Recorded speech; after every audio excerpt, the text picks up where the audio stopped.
All right, I think we're finally ready to go here, folks. First of all, I want to welcome you to our live chat at Seal Island National Wildlife Refuge. We're located about 22 miles offshore from Rockland, Maine. That's about mid-coast. Um, it's a beautiful evening out here. It's a bit bright, so you might be a little squinty. But I think first of all, we're going to introduce ourselves. I'll have Isabel, my co-supervisor, go first, and then I'll introduce myself. All right. Hello, everybody. My name is Isabel Brofsky, and this is actually my first season out here on Seal Island. Last summer, I was located on Matinicus Rock, which is just a little bit southwest of Seal Island. And I spent the summer working with the seabirds on that island, which is another one of Project Puffin's research islands.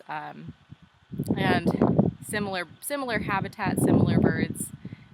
So this is a slightly bigger island that I'm used to, but the birds are familiar and it's beautiful, and I'm really enjoying the season so far. Yeah, and why don't you tell them? A lot of people like to know where you graduated from, what your degree was in, what else you've done. So why don't you tell them a little bit about that as All well? right. So I'm actually originally from Washington State, around the Seattle area. I graduated last spring from Washington State University in Pullman, Washington, with a degree in wildlife ecology. And then in addition to working with seabirds out with Project Puffin, I've also I last fall worked for Hawkwatch International, um, working in Nevada at a hawkwatch migration count station up in the mountains there, counting around 25,000 migrating raptors, as well as banding and monitoring those birds. So um, that's a little bit more about me. All right, and those of you who remember me from last summer, I'm Keenan Yakola. I'm returning for my second summer on Seal Island and my third with the project. Um, I graduated from UMass Amherst in 2015 with a bachelor's degree in wildlife conservation and management.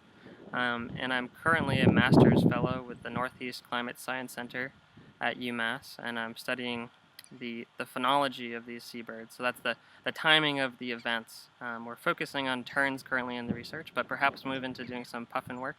Um, we've picked terns because we have a lot of data on them, and we can look at them over a large scale and look at the effects that climate change are having on the timing of events such as nesting and feeding their chicks and raising their young, and their migration behavior.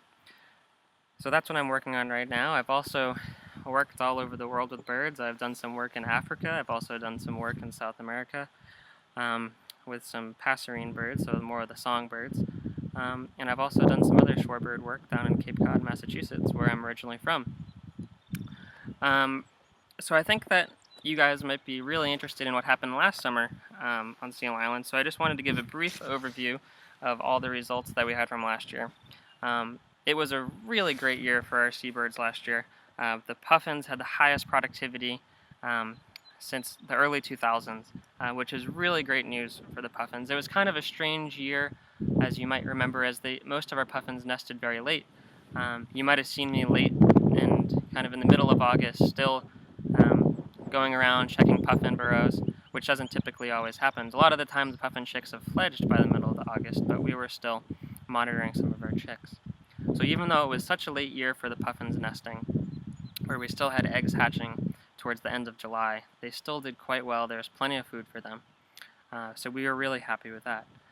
Terns also did very well last year. Again, it was the highest productivity that we've seen since the early 2000s, which was great news for both the Arctic and common terns that we have nesting on the island.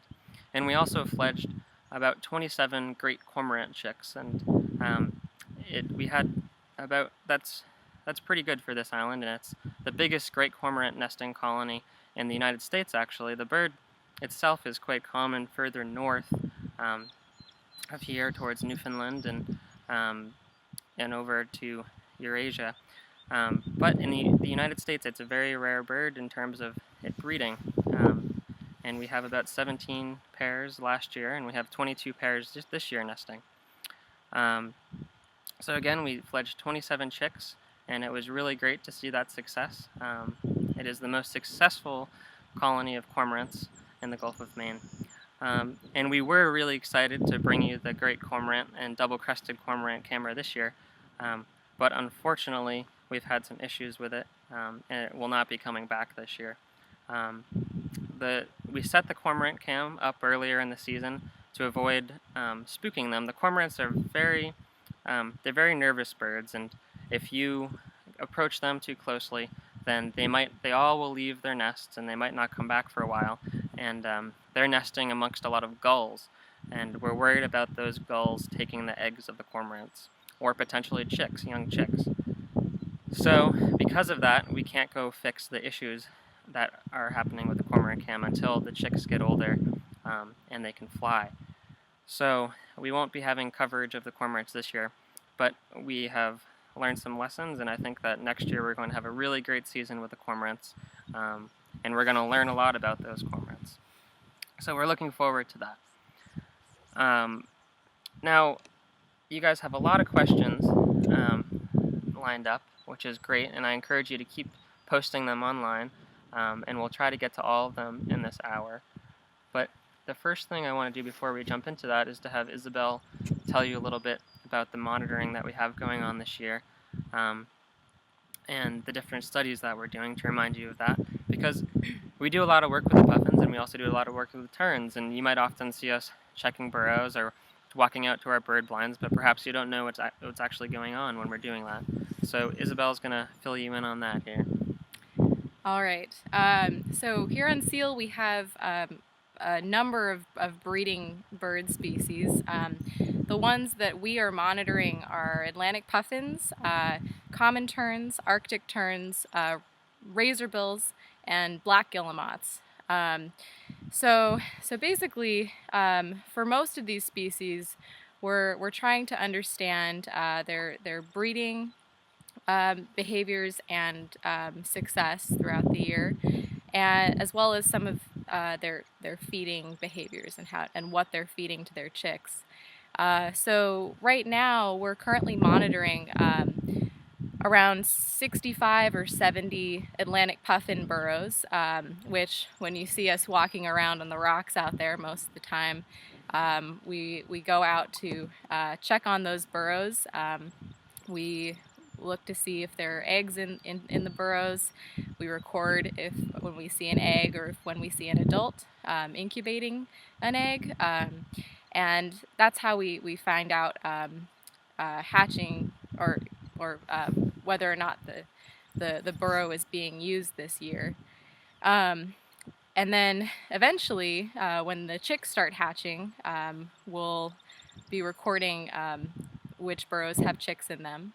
And we'll also start to take some measurements on those chicks to sort of monitor their growth and their health as they grow and up through when they fledge, when they leave the burrow. So we'll also be recording things like hatching success, as well as fledging success, and productivity, which is the number of chicks fledged per nest. So like I said, we'll be doing that with the Atlantic puffins. We'll also be doing the same thing with the black guillemots. We're currently monitoring around 40 burrows of black guillemots. We do have a similar protocol for razorbills as well. We're monitoring around 25 burrows of razorbills this year. And then we also have the terns, the two species, common tern and Arctic tern, which you often see flying around the cameras. And it's a similar objectives. We're trying to learn about monitor their breeding success and their feeding. So basically, at this point in time, we walk through the colony. We have productivity plots that we're monitoring every few days. These are areas with lots of nests, a high concentration of tern nests that we've selected, and we monitor the same areas each year. We record a number of eggs in each nest. We'll record the day they hatch, similar to the protocol with the puffins. We'll be monitoring the chick growth as well. And then the other aspect, the feeding study aspect of our work here, will be mainly done from out of the blinds. Once the chicks hatch and the parents start feeding them, we'll be going out there and spending a lot of time in the blinds, recording what species of fish are being brought in to feed the chicks, how often they're feeding their chicks, and the sizes of the fish, things like that. So we'll be doing that for the terns and for the puffins as well. Another thing that we have coming up that you guys might see us doing is our annual tern census. I think we're planning on doing that on June 14th this year. So you might see us. We're going to be probably have some crazy flags on our head to protect us from those dive bombing terns, and we're going to be set up in a line, and we're going to be walking through different plots that we have measured out with some stakes. Sometimes you might be able to see them. They're big white poles with red lines around the top. We use those to grid out the island, and we have different census grids that we walk through, and we count the number of nests that we find, and we walk kind of in a big line, about 5 to 6 people, and we kind of just transect back and forth until we cover all of the grids that we go through annually. So keep an eye out for that on June 14th, and we'll let you know how many terns are nesting on the island, of both common and Arctic terns. Last year we had a little over 2,000 terns nesting on the island, and about 40% of those were Arctic terns, and about 60% were common terns. And we're expecting that close to the same numbers this year, and they seem to be doing well so far. So I think that we're ready to jump into some questions here. We have quite a few of them. I'll remind you that if you want to, you're free to ask questions about last year as well as this upcoming season. There might be some questions that you've been dying to ask the whole winter, and feel free to throw those out there. I'd be happy to answer them. So Isabel's going to read off the first question here, and we'll try to take some turns answering your questions.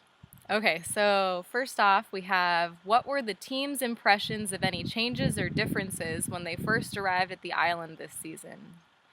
So Keenan, you want to take this one? Mm-hmm. So last summer, at the beginning of last summer, when we first arrived to the island, it was a very cold winter, if you remember, in New England, if you were here. We had a lot of snow, and there were frigid temperatures. That was back in the summer of 2014, 2015. When we first came out to the island, there was very little vegetation that was alive. There was very little greenery. All you could really see was dead grass and other vegetation and the rock. This year when we came out, it was a bit of a warmer spring and warmer winter, and we saw grass already growing when we got out in the beginning of May. So right there, I think there's a big difference. We're seeing warming temperatures during the winter, and there's an indicator right there that the vegetation is growing up faster. Another thing that we saw this year was we have two big coves in the island. We have one on the east end of the island and one on the west island, and they're pretty protected from the ocean, but we did notice a lot of erosion that was happening on both coves. So the cove is kind of extending itself and getting bigger and eating into the island. I don't think it's a concern for the puffins or terns. The erosion isn't happening near them, but I think that it's something that we need to just remember in the years coming up. But those are two big changes that we saw, and they could potentially be related to climate change, sea level rise, and seeing more intense storms over the winter or during the other parts of the year. And like I said, with the vegetation, the warmer weather probably facilitated its earlier growth. What that means for the birds coming up, it's going to be harder potentially if there's more vegetation for those terns to find their chicks if they're buried in the vegetation, and it might be harder for some puffins to find their burrows if they're nesting closer to vegetation. So we're going to have to keep an eye on that, and you might see us doing some vegetation management to help out the birds, cutting down some plants that we don't want. There are some invasive plants out here. So those were the erosion and the vegetation, I think, were the two big changes that I noticed. Otherwise, life goes on out here, and the birds are still coming back, and we're really happy about that. All right, so next up we have you been able to locate Phoebe, Finn, and Hope? And what have you learned about our new two lovebirds in the burrow? So I think this is a question that's been on everybody's mind lately. Phoebe, Finn, and Hope, I'll start with that. So first of all, Hope, if you weren't watching the burrow in 2013, Hope was the chick in 2013. And so Hope is going to be a 3-year-old bird now. And the thing about puffins is they tend to not breed until they're around 4 or 5 years old. And so younger birds, we'll sometimes see them later on in the season, but occasionally they'll be prospecting, looking into burrows for the future years when they are ready to breed. But Hope probably won't be back on the island until later in the season. She certainly won't be breeding until probably, potentially next year or in future years as well. So yeah, as a 3-year-old, she may come back later in the season to prospect for a nest, but so we'll be keeping an eye out for her. We do a lot of puffin band resighting while we're out here on the islands. We'll be sitting in blinds with spotting scopes, reading the field readable bands with those identifying numbers and digits on them. So we'll definitely be keeping an eye out for Hope's band numbers. And same goes for Finn and Phoebe. So I think everybody's really wondering sort of what happened with the burrow this year in terms of, where did Finn and Phoebe go? And it's really difficult to say at this point. We really can't say exactly what happened, but it is possible that they've just moved to a nearby burrow. That's something that's been recorded with puffins before. We haven't seen them yet on the island. We haven't resighted them. So we can only just wait and see, and just keep looking, keeping our eyes peeled for their bands, and hopefully we'll run into them again. I'm sure it's fairly likely that they're still with us here on Seal, but we'll just have to keep looking for them.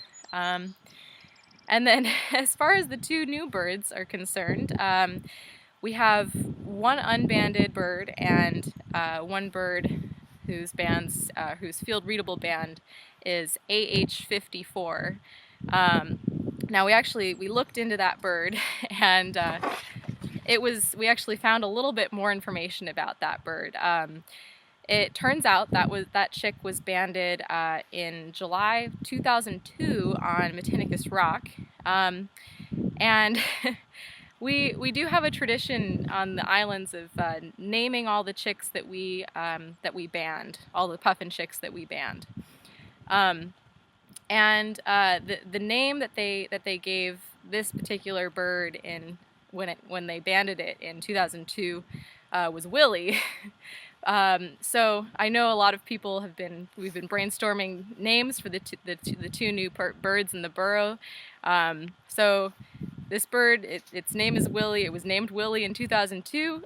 Don't let that stop you from coming up with great creative names. We'll leave it up to you to decide what to name the two birds. And then just a few other things about those birds.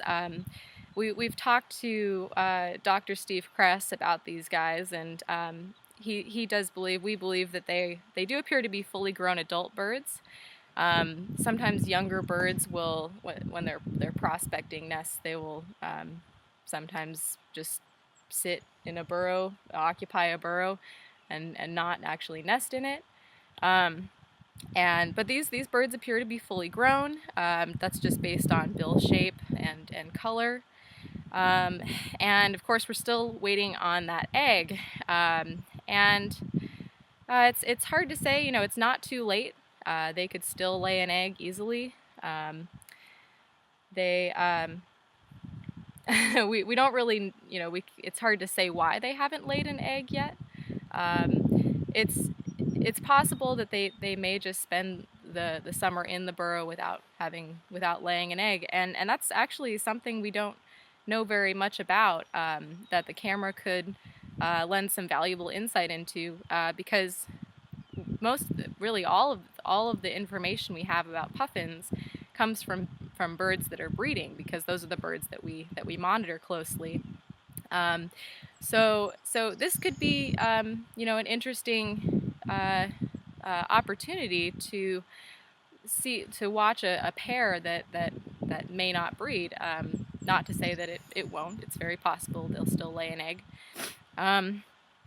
We are expecting to see an egg hopefully by the 3rd week of June. That should be about as late as we should see an egg.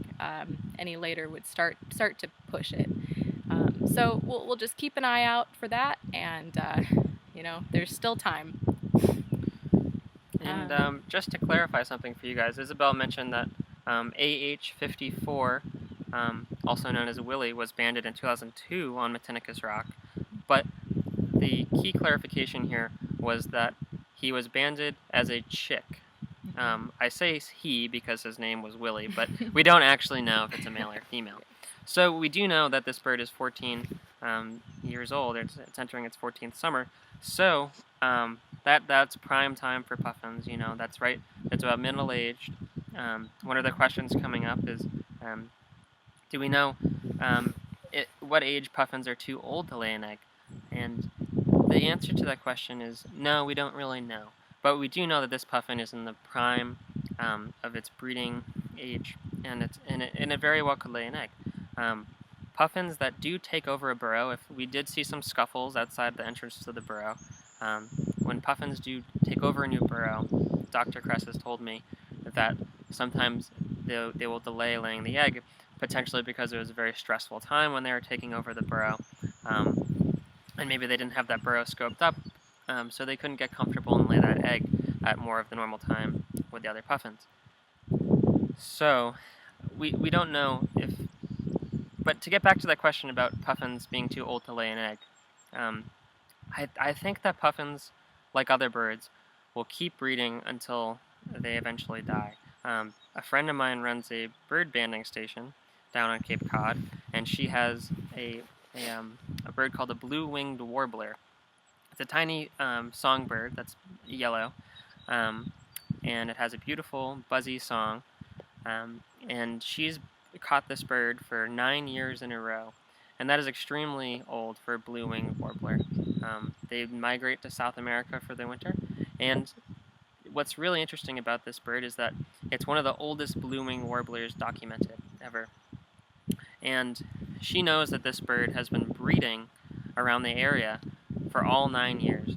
So we know that it's one of the oldest ones documented, and it still continues to produce chicks. So there's lots of examples like that, and I'm sure that puffins will keep nesting until they eventually die. Hopefully, we hope that all of our puffins can live to be in their 30s. That's what we really want to see, is those old puffins. So I think we can move on to another question here. All right. So next up is what is the scoop on C3? And I can kind of fill everyone in on this if you don't mind. Well, I think that we should save some of it for the blog post. Yes.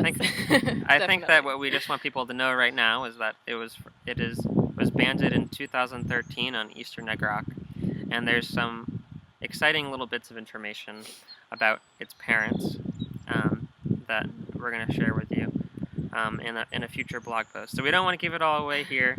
We have a blog post that we're working on that we're going to share with you guys with some pictures. So keep an eye out for that. Hopefully we'll have that in the coming week.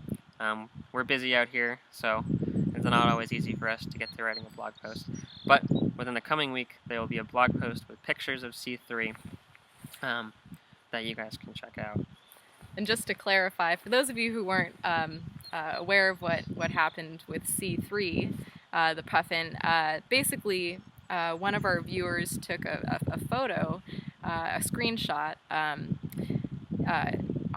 the live cam, I believe it's the loafing ledge, of a puffin that had a yellow field readable band with black lettering on it, and which said C3. We deciphered, and we got very excited about this because Keenan immediately recognized the band since he's worked on Egg Rock before. So we suspected it was a bird from Egg Rock, which is quite a ways for, well, it's some ways for a puffin to travel, and it's exciting to see, a bird that's transplanted from Egg Rock here. So, yep, we'll just leave it at that. More to come on C3. So next up, we have, were you surprised to see that the wintering grounds were relatively close by, less than 200 miles away? Keenan, you want to take this one? Yeah. So what this question is referring to is, over the past years, we've been putting geolocators on puffins. And to simply describe how these devices work, they have a little battery in them, and we can calibrate them so they can measure the amount of sunlight that this little device sees in a single day. Using that amount of sunlight, we can get an idea of where that bird is based on the latitude and longitude. It's not incredibly accurate. It can't tell you where the puffin is up to 3 meters or 5 meters like a satellite tag could, but it can give us a good idea of the area that those puffins are hanging out. So we deployed a good number of those, and we have to recapture the bird to get the geolocator off their leg. And once we get that back, we actually can download the data and we can find out where those birds have been. So some of the puffins had been out there wearing this tag for about 2 years, and others for 1 year. And once they got that device on, we knew where the puffins went after the nesting season, which previously was not known. The really interesting thing about these puffins is after they leave Seal Island National Wildlife Refuge, they actually fly up over Newfoundland up to the Gulf of St. Lawrence. We don't know if they fly over land or if they go up by sea or around Newfoundland and Nova Scotia. But we know that they go to the Gulf of St. Lawrence, which is actually north, which you wouldn't really expect for a bird that's migrating after their nesting season. But they do go north first, at least for the fall. And then after the fall, those birds come south, and they go about 200 miles south of here, like the viewer that asked this question said, after very pelagic waters off of the continental shelf, off of the areas of New York and New Jersey. And then they spend some time there. And then it seems like they go north just a little bit towards February and March, and they go up to, some of them spend some time in this area called Cash's Ledge, which if you've been watching the news at all, and you might have heard about this from Barack Obama, who's considering making this one of the first marine national monuments. So it would be great for the puffins if this was protected, we think, as we think that they eat a lot of food there before the nesting season and kind of get geared up before they come back to Seal Island. So, getting back to the question about being surprised, I think we were a little bit surprised. We had some we as scientists have some hunches about things. We know a lot about these birds. We might know about some birds that are more closely related to them. So we knew that they weren't a long-distance migrant. We knew that they weren't going down to South America, but we weren't really sure where they were going. So it wasn't a huge surprise that it was relatively close, but the exact area we weren't really sure about. And I think the most exciting and surprising news that we got was that they were stopping at this, going up to the Gulf of St. Lawrence in the fall, and then also in the spring stopping at Cash's Ledge. So those were the big surprising things I think that came out of the study.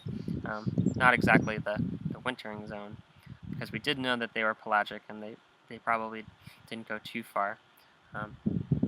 So I think that answers that question, and we'll move on to another one here. This guy right here. Okay.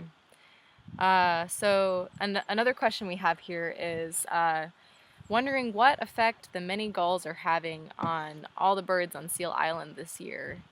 Um, so, yeah, many of you know, watching the cameras may have noticed that the terns have been um, fairly active and flying off their nests a lot lately. Um, it's not necessarily that we have more gulls nesting this year. We just recently completed our gull census, and the number of gulls that we have nesting on the island really hasn't changed that much. We have both herring gulls, greater blackback gulls, as well as a few laughing gulls that nest here on the island. And yeah, so those numbers haven't changed that much, but we do have a few individuals, greater blackback gulls in this case, that have been somewhat of a problem, and they've learned that they can go into the tern colony and fortunately can take eggs. And so we're currently trying to deal with that problem as best we can. And yeah, it's very unfortunate that we have these problem gulls. So we're hoping we can deal with that fairly soon. I think, is there anything you'd like to add to that?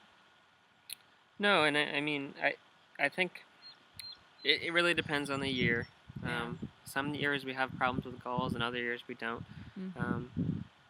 But we do have a nesting colony here, so it's not unusual to see gulls, and especially in big numbers. But the big problem is the individuals that like to snack on tern eggs. So hopefully things will start to calm down, and the birds will settle in better, and the gulls will start to leave them alone. We'll move on to our next question here. All right. So the razorbill burrow in grid 2, as identified on the 2009 berm map, seems to still be active. Is this the same pair? Could this be the burrow of the amorous pair of razorbills on Loafing Ledge, or of Loafing Ledge fame? So let's see. Yeah. I haven't. I can answer that one. Okay. So there's the straight answer is we don't know. Yeah. It would be nice to assume that they are, but most of our razorbills actually aren't banded, so we can't really figure out the individual birds. So there's a good chance it is, but we don't really know. And hopefully in the coming years we'll start doing some banding of razorbills, and we can continue to follow them more closely than we have been. But we don't really know. And the next question that we have here is also concerning razorbills, and I think it's a nice lead into it. And it's asking how many razorbill burrows are there, and why does the scattered colony not increase more quickly? So last year we did see a pretty good increase of razorbills, and we went up from 19 in 2014, and last year we had 32 in 2015. And there probably was more than that, but those are the ones that we could find. They're pretty tricky to find. One of the reasons that this particular colony doesn't seem to grow that much, or that quickly, is because it's a relatively young colony. And if you look at our puffin data from when Seal Island first started, and we first started having puffins, it took a little while for those birds to really start picking up, and for the young from those pairs breeding on the island to come back and start nesting. And I think that's the phenomenon that we're seeing now. It's kind of a slow growth, and it's picking up. Razorbills didn't start nesting here until the early 2000s, so it's still a young colony. And the other reason that you don't see too many razorbills around the puffins is because most of the razorbills nesting on the island are actually on the complete opposite end of where most of the puffins are and where the puffin cameras are. So most of those burrows are about a mile away from the puffin cams, so you're not seeing all of the razorbills there at one point. However, the razorbills that are nesting around the puffin cams, they are increasing in number. We're seeing a lot more this year than we did last year around that area, and we haven't really calculated the number yet, but we are expecting more razorbills this year than we had last year. All right. Next question we have is, on 2 occasions this week, a tern has buzzed puffins in the vicinity of Burrow 59. The colonies always seem to be on good relations. Is it more common than these 2 incidents? Just protecting is, about a third of their size. So the terns, they can be very aggressive when they're protecting their nests, and it's likely that one of the puffins just got too close, or was in the wrong place in the wrong time.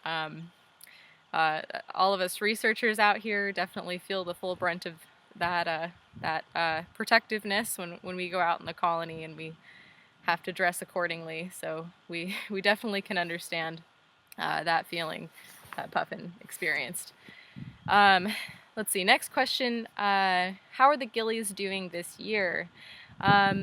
So like I mentioned before, we're currently monitoring around 40 black guillemot burrows for productivity. So we're going to be monitoring those chicks as they hatch and as they grow.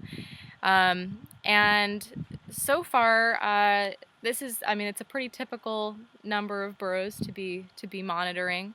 I believe it's about the same this year as it was last year.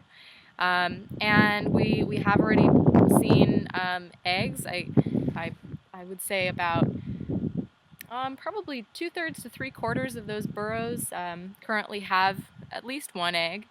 For those of you who don't know, black guillemots are actually kind of unique in the alcid family, which includes puffins and razorbills, in that they actually lay 2 eggs rather than just 1.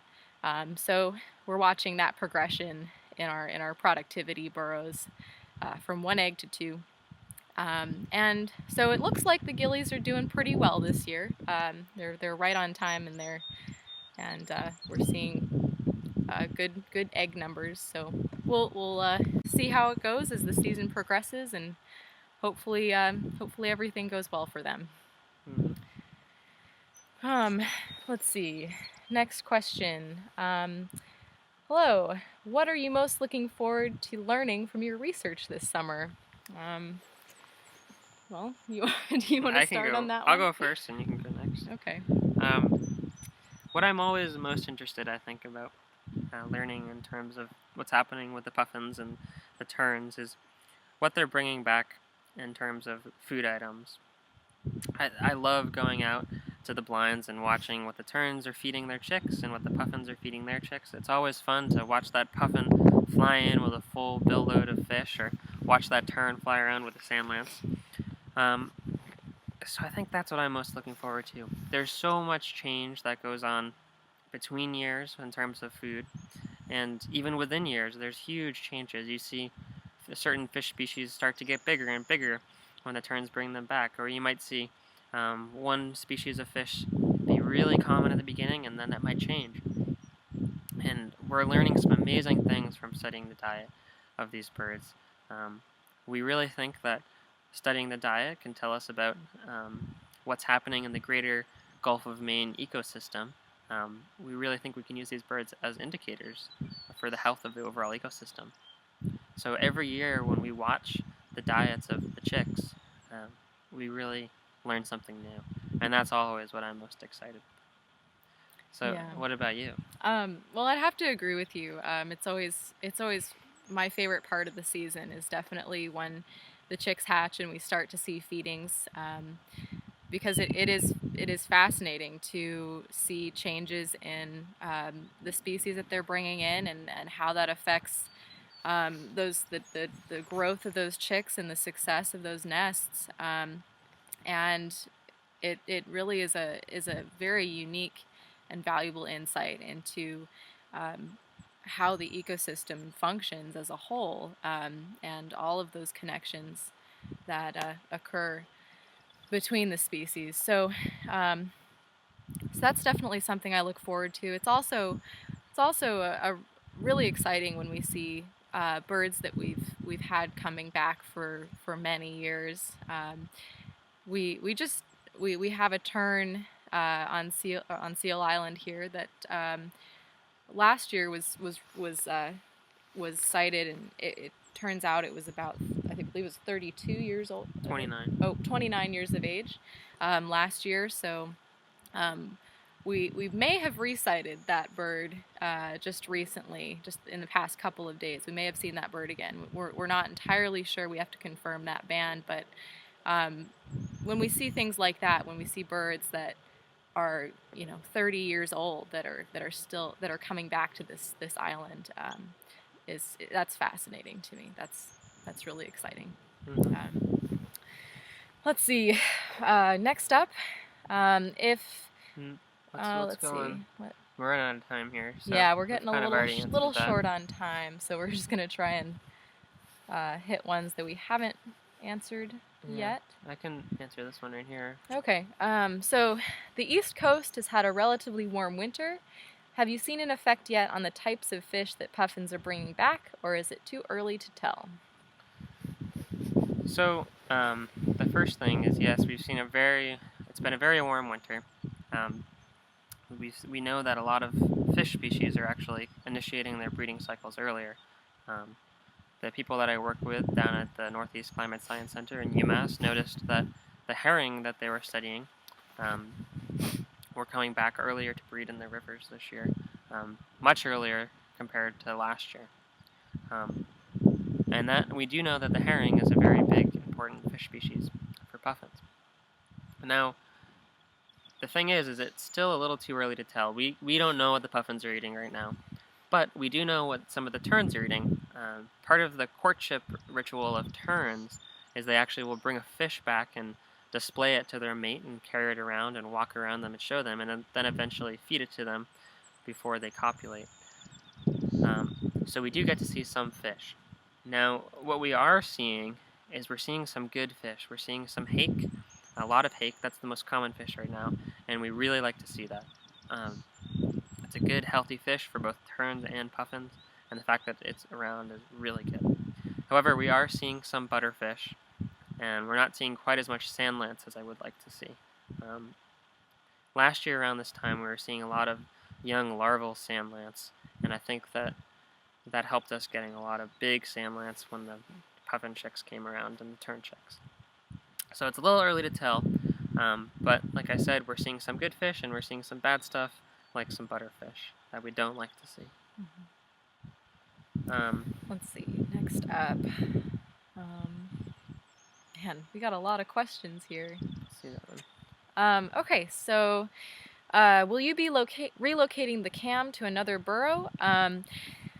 I touched on this a little bit earlier, but the answer to that is maybe at this point.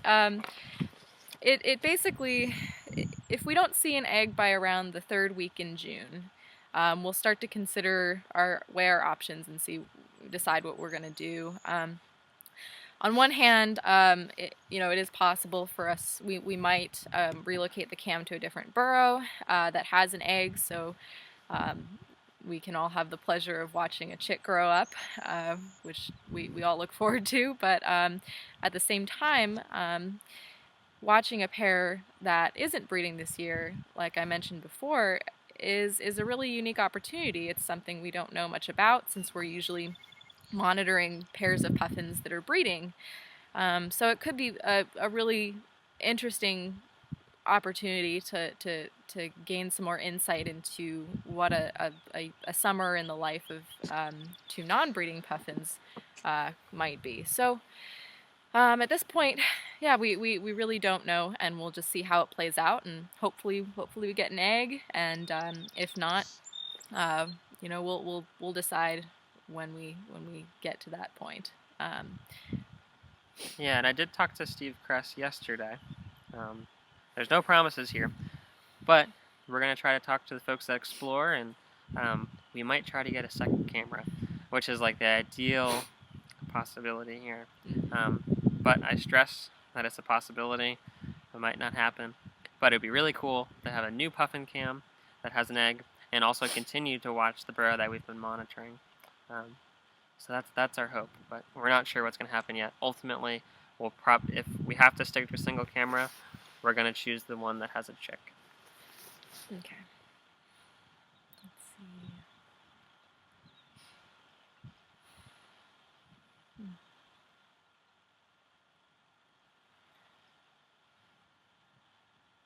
Oh yeah, this happened last year. Okay. We can get to that question. Why don't we talk about the snail Okay. that was in the Guillemot burrow? I don't know where it went. Oh, here There it it is. is. Okay. So another question we had. So the Guillemot was captured on cam manipulating a snail shell. You mentioned not having seen behavior like this. What's the significance of this sighting? Um, so, so basically, what happened was several days ago, myself and a few of the other researchers here, we were eating breakfast and watching the black Guillemot cam, and we saw that the bird was actually eating some of a snail, a land snail. We have some species of land snail here on the island. They don't really have much of an impact in any particular way, but they're everywhere. And and so, being biologists, we were of course fascinated by this, and we asked ourselves and each other if anyone had ever heard of this before, if anyone had ever seen or heard of a guillemot actually eating a land snail, and I did a literature search, and although some guillemots have been recorded eating marine species, they haven't been recorded eating land snails before, as far as I could find. So that was kind of interesting. um, uh, Another possibility here, though, is that the guillemot, we have seen guillemots actually somewhat sort of decorate their burrows with shells. So it's possible that the bird was just leaving the shell there as some kind of decoration. Um, we're not entirely clear on what the significance of that is, but in terms of just significance of the sighting, it's hard to say whether it was a decoration, whether it was an opportunistic feeding, if the snail just kind of came by and the guillemot was hungry that morning. But what would be interesting is if we continue to see this guillemot targeting land snails, and we have seen this bird at least manipulating and picking up this land snail shell. Not entirely clear if it's the same one, maybe a new one, just multiple times, a number of times. So we're it's an interesting situation. It's something that it's one reason why these live cams are so fascinating. Is we would never have this opportunity to see these kinds of really intimate behaviors if we didn't have this live cam. So I know I'm sort of looking forward to seeing how this plays out as the season goes on. So keep an eye out for snails and any snail related behaviors. It's just kind of an interesting opportunity. Let's see, a couple more before we have to go. Have the puffins acclimated to the researchers walking around their burrows? Do they try to escape when you approach? And is that where you capture them to get their GPS devices? So I'll just start with that last bit. So with the GPS devices, so to some extent we do capture many of the birds, and I say many because there aren't too many of them left. But we just recently recaptured one of the birds with the geolocator devices, and that was done by looking into the burrow, noticing the bird was there, and then carefully removing the bird from the burrow, so that we could take the geolocator off of its leg. We also have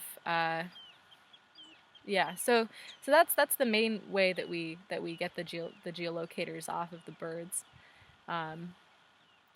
And before we move on from that part, I do want to clarify that these are not GPS Yes. devices. They're not talking to satellites at all. Mm-hmm. They're purely measuring the amount of daylight Mm-hmm. that puffin is seeing.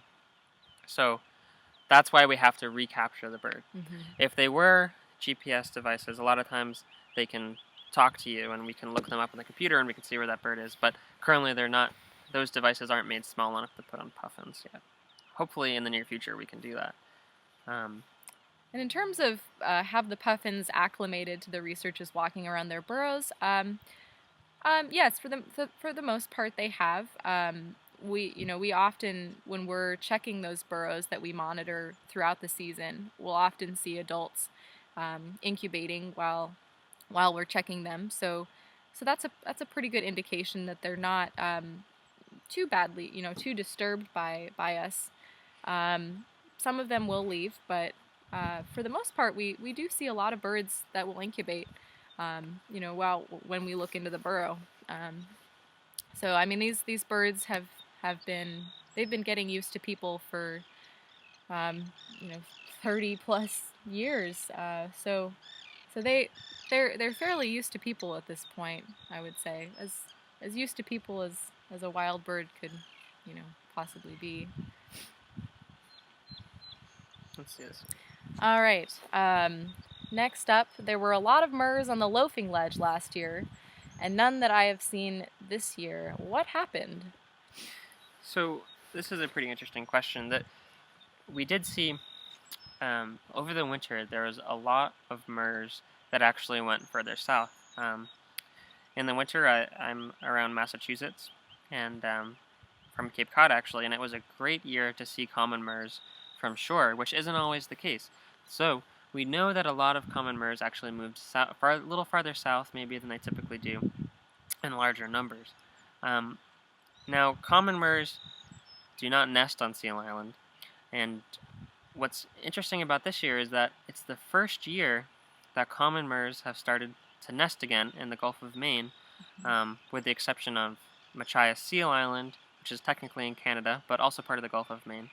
But in terms of in the United States and the Gulf of Maine, it's the first time that we've had common murres nesting on Matinicus Rock, which is a really exciting little piece of information. But they do not nest on Seal Island. So the birds that you see loafing and maybe in the water around the island are actually non-breeding birds. And we tend to see an increase of non-breeding birds towards the middle of the summer and the end of the summer. Last year we didn't have big murre counts this early in the season. They tended to grow and grow and grow until we started seeing more and they became comfortable landing on the island. So keep an eye on it. We might start seeing more murres on the loafing ledge. We might not. And if we don't, then this is really interesting and we want to know what's happening with the murres. So we're following this pretty closely. And I think that's a really great question. Let's take another. Let's do two more. And if we don't get to all your questions, then maybe we can do another blog post where we answer some more questions that we didn't get to, and you guys can check them out, or we can answer them in another live chat in the future. Let's see here.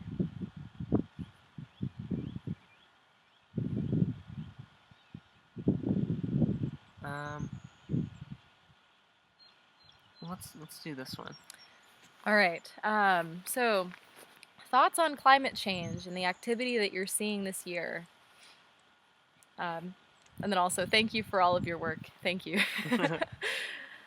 Yeah, I think that we don't know the exact answer to this question, but we're going to know a lot more about the effects of climate change, I think, towards when we start seeing chicks and we start seeing more feeding.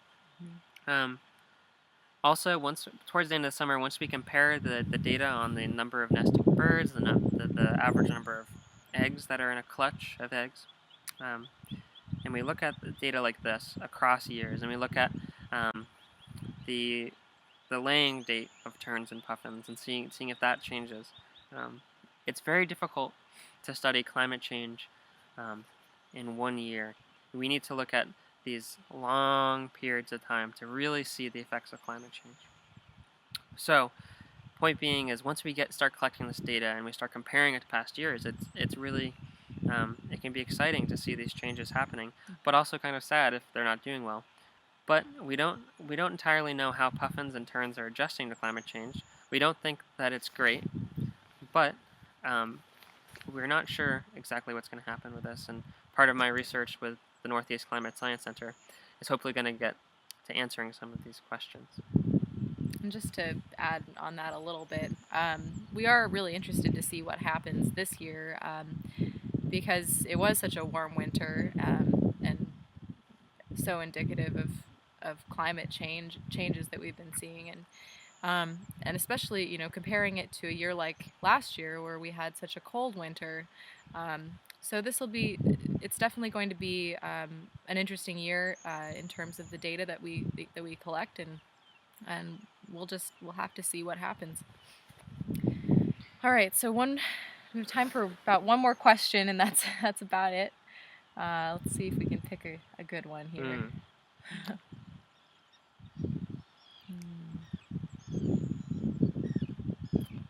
Yeah, I think a lot of you might know the answer to this question, but I think that it's a good question to end with because it really leads in to the life history of a puffin, and that's one of the things that we're really studying here. So this is going to be our last question, and it's, how many chicks do puffins normally have, and do both parents care for the chicks equally? So the answer to that is puffins, and I believe this is without really any exceptions, have only one chick. And that's true of most birds in the family that puffins belong to, the alcids, with the exception, as I mentioned earlier, of the guillemots, which can have 2 eggs. But yeah, puffins only have one. And both parents do take care of the chick. They also share the incubating duties when it's an egg.